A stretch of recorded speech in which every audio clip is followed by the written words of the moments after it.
conhece, eu sou desenvolvedor na Bluesoft e hoje eu vou falar um pouquinho sobre cadeias de Markov e, em específico, uma das aplicações dela, que é geração probabilística de textos. Essa é um conhecimento que veio do meu mestrado, né, que eu estudei mais processamento de linguagem natural, e essa é uma das abordagens que existem para conseguir fazer geração de texto, ou até mesmo outros truques que parecem coisa bem assustadora, assim, que na verdade é uma coisa bem simples, que o processo de geração. Eu vou explicar um pouquinho. Só para a gente começar com uma definição básica do que é uma cadeia de Markov, ela é um modelo estocástico, né? Modelo estocástico é um modelo que ele tem um estado determinado. Por exemplo, jogar um dado é um processo estocástico, ou seja, ele pode cair de 1 a 6 e eu não consigo determinar isso de antemão. Mas no caso da cadeia de Markov, ele descreve uma sequência de eventos que pode acontecer baseado em eventos anteriores. Isso é uma definição de Oxford e ela é bem antiga, se for ver, 1930. A ideia aqui é o seguinte, eu basicamente, trocando em miúdos, a partir de um passado conhecido, eu consigo tentar prever um futuro possível. Isso aqui tem um poder de abstração gigantesco e é usado em várias áreas. Vou citar algumas aplicações, no caso, por exemplo, é usado em PageRank do Google, por exemplo, usa cadeias de Markov, teoria de filas, no caso de geração de texto, que a gente vai ver um pedacinho hoje, pouca coisa.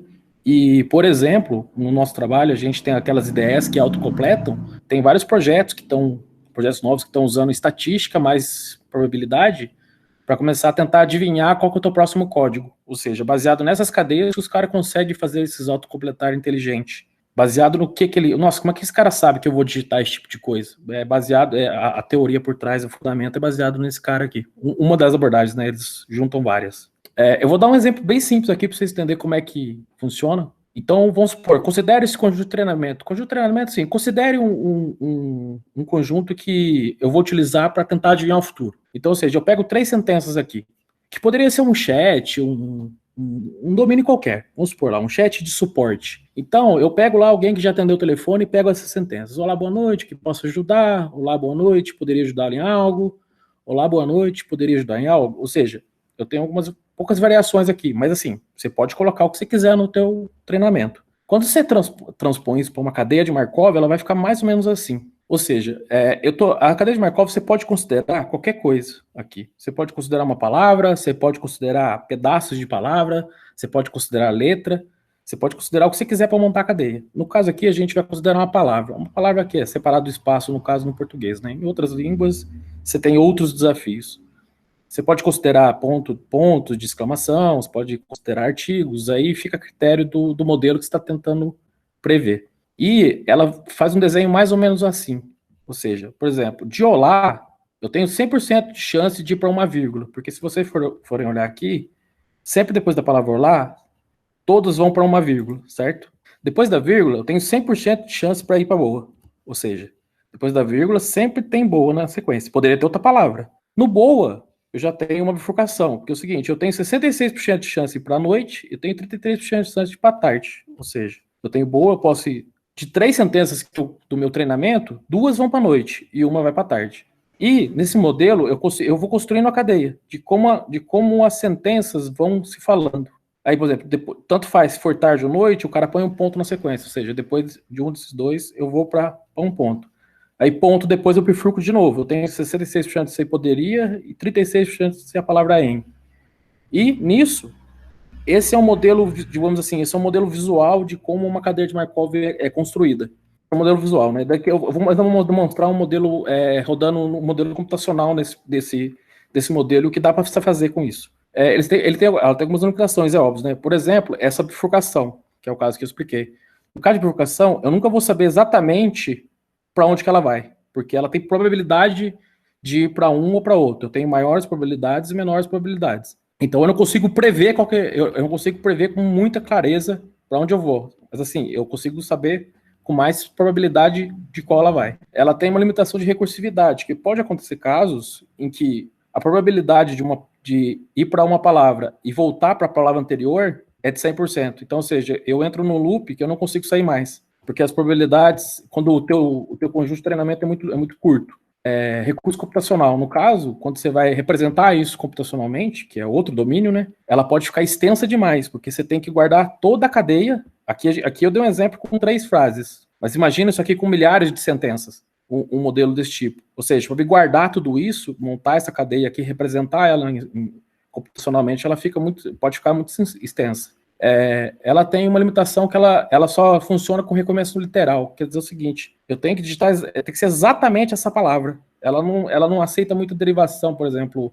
É uma palavra, mas o cara errou uma letra, por exemplo, que uma classificação de Levenstein já consegue, que é outro assunto, ela consegue achar aquele, sabe quando você digita no Google fala, você quis dizer tal coisa? Ele usa esse tipo de fundamento para conseguir descobrir qual que era, o que você quis dizer, porque ele considera uma distância de, essa palavra é muito parecida com essa, com uma distância pequena, então provavelmente ele quis dizer isso. E classificação estatística também, que também tem um pouco mais essa ideia, tipo, ele tenta achar aproximado, ele não é literal no que ele está perguntando. Que nesse caso do reconhecimento legal tem problema desse problema chama problema de Epsilon, que Epsilon vem de teoria da computação, né, que eu também não vou entrar em detalhes aqui, mas é o seguinte, a minha sentença inicial, ela tem que ser conhecida. Um estado tem que ser conhecido, onde eu vou começar a minha cadeia. Então, ou seja, se eu digitar uma palavra que não existe, se eu digitar banana aqui, ela não faz nada, porque ela não conhece essa palavra ela não está em ponto nenhum da cadeia, então ela recorre esse problema, tipo, ela não produz resultado nenhum. Ou seja, então ela pode não gerar resultado se ela não conhece o termo. Eu vou demonstrar rapidinho aqui um exemplo bem bobinho, bem ingênuo. Então é o seguinte, aqui eu peguei 2 poesias de Camões. Será que o computador consegue gerar uma terceira poesia de Camões? Essa foi a brincadeira. Então, eu não vou explicar código aqui, nem a ideia, mas é o seguinte, só uma coisinha. O que eu vou considerar aqui? Eu vou considerar uma janela, que é aquela janelinha que eu falei que você pode considerar uma letra. Eu vou considerar 3 letras, basicamente. Então, eu vou construir uma cadeia, isso é já no modelo computacional, é bem ingênuo esse algoritmo, tem um algoritmo muito mais sofisticado. É só para entender, eu nem vou explicar ele em si. Mas basicamente ele constrói um mapa de probabilidades, que eu vou mostrar, que daí vocês entendem, e a partir do mapa de probabilidades, eu começo com uma sentença inicial e ele me dá o resto do texto. Eu vou rodar aqui e eu explico por cima. Ou seja, essa é a poesia que o computador criou. Amor que ter visa, que ter ervas verder, e que nunca se convence o meu favor, vosso manter são os campos da amizade, mas lealdade nunca contrarder e converter, e fogo querer causar. Ou seja, a gente está falando de um treinamento mínimo e de um algoritmo ingênuo. Agora, se você considerar que eu consigo montar algo que não é tão fora da realidade, e que se eu tiver um pouco mais de zelo no meu algoritmo ser tão ingênuo e considerar outras coisas, é o poder que isso tem. Basicamente, eu consigo começar a gerar textos baseado em 2 textos. Esse é um novo texto. Ele é um texto autoral, digamos assim. Não que o computador seja um poeta ou tenha sentimentos, mas aos olhos de quem não conhece, se eu der uma mexidinha, algumas coisinhas, e publicar isso aqui numa rede social, eu falar, então, olha que legal o meu computador. Fala, nossa, o computador gerou uma poesia? Não é que ele gerou. Esse é um algoritmo que dá essa impressão de geração. E se você for ver o mapa de probabilidades, como a gente falou que é de 3 em 3, então o que ele faz basicamente? Vou pegar aqui um exemplo.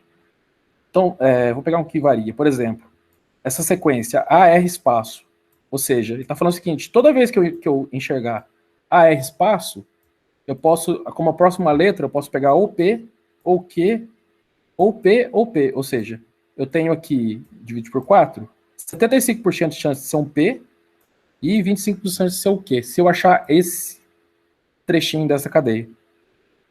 E é basicamente isso. O que é uma cadeia de Markov é isso. Basicamente eu consigo de um passado conhecido e uma entrada. No caso, eu escolhi para ele começar a minha poesia pelas 3 primeiras letras, amo aqui. Ele constrói uma coisa totalmente nova.